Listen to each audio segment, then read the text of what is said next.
হয় 21 ছেপ্টেম্বৰৰ পৰা তেজপুৰ বিশ্ববিদ্যালয়ত ছাত্ৰ সমাজ শিক্ষক সমাজ আৰু কৰ্মচাৰী সমাজৰ উপাচাৰ্যৰ বিৰুদ্ধে যি আন্দোলন আৰম্ভ হৈছিল প্ৰায় 3 মাহত ভৰি দিবৰ হ'ল এতিয়াও কিন্তু তেজপুৰ বিশ্ববিদ্যালয়ত অব্যাহত আছে সেই আন্দোলন আৰু আজি পুৱাৰ পৰা ছাত্ৰ ছাত্ৰী শিক্ষক সমাজ কৰ্মচাৰী সমাজে 9 ঘণ্টীয়া অনশনত বহিছে তেওঁলোকৰ মূল দাবী আছিল যে যিগৰাকী উপাচাৰ্য তেওঁ দুৰ্নীতিগ্ৰস্ত উপাচাৰ্য শম্ভুনাথ সিঙৰ বিৰুদ্ধে তেওঁলোকে এক অভিযোগনামা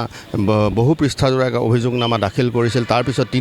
তিনিটাকৈ এই বিশ্ববিদ্যালয়ৰ যিসমূহ দুৰ্নীতি সেই দুৰ্নীতি তিনিটাকৈ তদন্ত হ'ল কিন্তু সেই তদন্তৰ প্ৰতিবেদন আজিও ৰাজহুৱা নহ'ল ইতিমধ্যে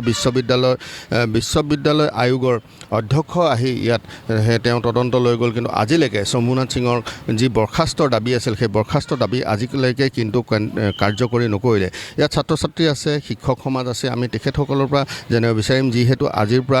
9 ঘণ্টীয়া অনশনৰ কাৰ্যসূচী আৰম্ভ হৈছে আৰু এই আন্দোলনৰ কাৰ্যসূচী আচলতে কিমান দিনলৈ চলিব ইয়াৰ এই অচলাৱস্থা তেজপুৰ বিশ্ববিদ্যালয়ৰ যি অচলাৱস্থাৰ সৃষ্টি হৈছে সেই অচলাৱস্থা কেতিয়ালৈ দূৰ হ'ব যদিও এগৰাকীক ধ্ৰুৱ কুমাৰ ভট্টাচাৰ্যক যদিও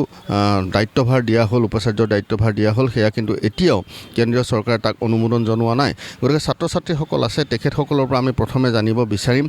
যে আন্দোলনে প্ৰায় 3 মাহত ভৰি দিবৰ হ'ল মাত্ৰ 2টা দিন বাকী এতিয়াও একো ব্যৱস্থাই লোৱা নাই কিন্তু কেন্দ্ৰীয় চৰকাৰে কি ক'ব হয় আমি সৰুৰ পৰাই এটা কথা শুনি আহিছিলোঁ যে কেন্দ্ৰীয় চৰকাৰে অসমক বা নৰ্থ ইষ্টক সদায় মাহিয়াৰী চকুৰে চায় আৰু আজি 86 দিন ধৰি আমি সেই কথা মৰ্মে উপলব্ধি কৰিছোঁ যে আমাৰ যি কেন্দ্ৰীয় বিশ্ববিদ্যালয় আমাৰ বিশ্ববিদ্যালয়ৰ যি উপাচাৰ্য আছে দুৰ্নীতিগ্ৰস্ত উপাচাৰ্য প্ৰফেচাৰ শম্ভুনাথ সিং তেওঁক আজি ইমান এভিডেঞ্চ আমাক ইমান ডকুমেণ্ট দিয়াৰ পাছতো কিন্তু তেওঁলোকে কোনো ব্যৱস্থা লোৱা নাই বিনীত যোশী ডাঙৰীয়া যি কেন্দ্ৰীয় শিক্ষা মন্ত্ৰণালয়ৰ ছেক্ৰেটেৰী তেওঁ আহি ইয়াত উপস্থিত হৈ আৰু সমীয়া গুপ্তা বুলি এগৰাকী আহিছিলে জইণ্ট ছেক্ৰেটেৰী তেখেত দুয়োগৰাকী আহি ইয়াত মৌখিকভাৱে আমাক প্ৰতিশ্ৰুতিও দিছিলে যে যোৱা মঙলবাৰৰ ভিতৰত আমাক এটা সিদ্ধান্ত দিব কিন্তু সেই মঙলবাৰ পাৰ হৈ গ'ল আমি বৃহস্পতিবাৰে এটা তেওঁলৈ আকৌ এবাৰ কমিউনিকেট কৰিছিলোঁ যে শনিবাৰে 3 বজাৰ ভিতৰত আমাক এটা ৰিজলিউশ্যন দিয়ক কিন্তু তেওঁলোকে কোনো ধৰণৰ আমাৰ দাবী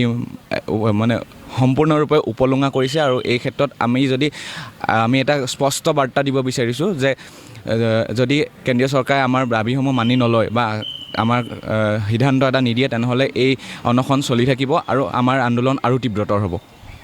ধন্যবাদ জনাইছোঁ আৰু শিক্ষক সমাজ আছে শিক্ষক সমাজৰ পৰা আমি জানিবলৈ চেষ্টা কৰিম যে সমগ্ৰ বিষয়টোৰ ক্ষেত্ৰত আচলতে কি ব্যৱস্থা বৰ্তমানলৈকে কেন্দ্ৰীয় চৰকাৰে গ্ৰহণ কৰিছে ইতিমধ্যে বিনোদ যোশী ডাঙৰীয়া আহি গ'ল দুটাকৈ তদন্ত হৈ গ'ল একো নহ'ল কি ক'ব আমি এতিয়া